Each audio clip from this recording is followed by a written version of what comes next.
May the words of my mouth and the meditations of our hearts be always acceptable in thy sight, O Lord, our strength and our Redeemer. Amen.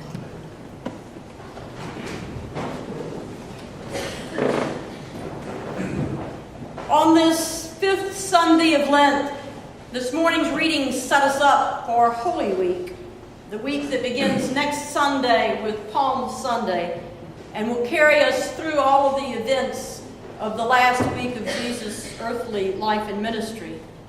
Events that we often speak of as the way of the cross. The way of the cross is not just about something that happened to Jesus a long time ago, but is instead a capital W way, a way that's supposed to inform the lives of all of us who are willing to trust in it. And all three of our lessons speak to this way that's meant for all of us. The gospel lesson comes right out and confronts us with the truth. Jesus is going to die. And only his friend Mary seems to understand this. John's point in telling this story in such detail is to help us understand what's about to come down. He comes right out and says that Mary knows. She gets it, even if the others don't. She gets it because if she thought like the others that being king was somehow going to get Jesus off the hook at the last minute, she would have anointed his head with the costly perfume. That's what you did for kings. You anointed their heads. But she anointed his feet. The only ones who ever got their feet anointed were dead men. It was a part of the ritual for burial. Yes, Mary gets it. She gets the way that Jesus taught. She gets the message that you have to die to one thing in order to live to something else. In the reading from Paul's letter to the Philippians, Paul speaks of the very same way. He uses different words, but it's the same way. Paul speaks of having to lose what he thought he had to hold on to in order to gain the promise that laid ahead of him. In great detail, Paul tells us how he had constructed a very safe religious existence for himself, a very safe life as a Pharisee of Pharisees. But what he says is that he's come to see a different way. He has come to view everything that he thought he needed to hold on to as nothing more than rubbish. He has come to realize that holding on was never the answer, but was instead a part of the problem. He realized that he had to release these past holdings in order to move on. So just as Jesus showed that we have to die to one thing in order to live to something else, so Paul showed that we have to lose what is holding us back in order to move forward. But the message of this way of Jesus does not stop with these two readings. In the reading from Isaiah, we hear these words spoken by the prophet on behalf of the Lord. Isaiah says, "Do not remember the former things, or even consider the things of old. I am about to do a new thing. Now it springs forth. Do you not perceive it?" Isaiah lived generations before either Jesus or Paul, but it's the very same message from the Lord. If you want to perceive the new creation I am offering you, God says through Isaiah, you have to release whatever is holding you back. So Jesus said you have to die to live. Paul said you have to lose to gain. And Isaiah said you have to forget what binds you to the past to perceive what is leading you into the future. The problem, of course, is that to our ears this sounds all wrong. Dying, losing, forgetting.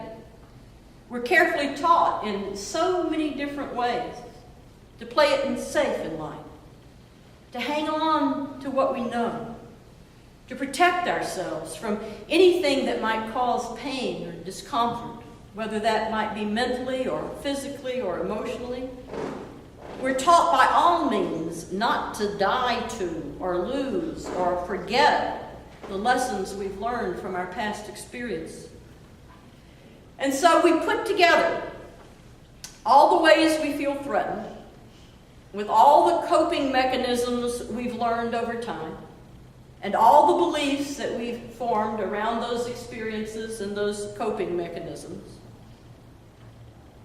We take all of this that we have learned from considering our experiences of old, and we hang on to them for dear life.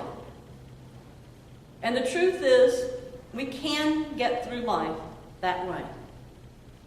It does work a good bit of the time to get from day to day to day.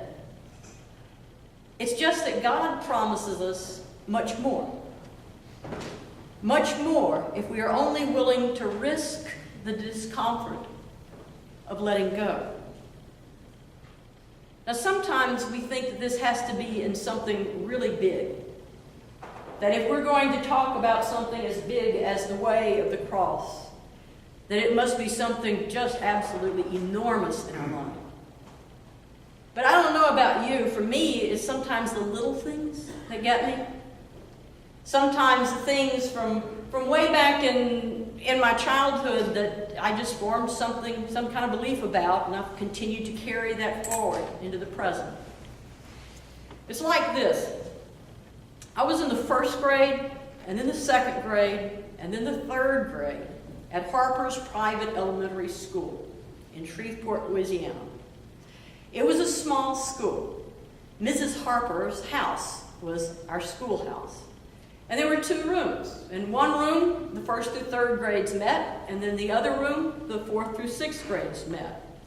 And as was the custom, at recess, everybody would go out, except the girls played on one side of this brick wall, and the boys got to play on the other side of the brick wall.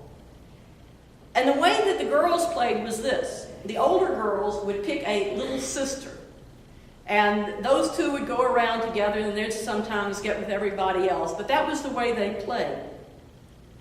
No one ever picked me. Not ever. Not in any of those 3 years. And during recess, I'd sit on top of the brick wall by myself and watch everybody else play. I learned that I didn't fit. Then in the 4th grade, I went to public school.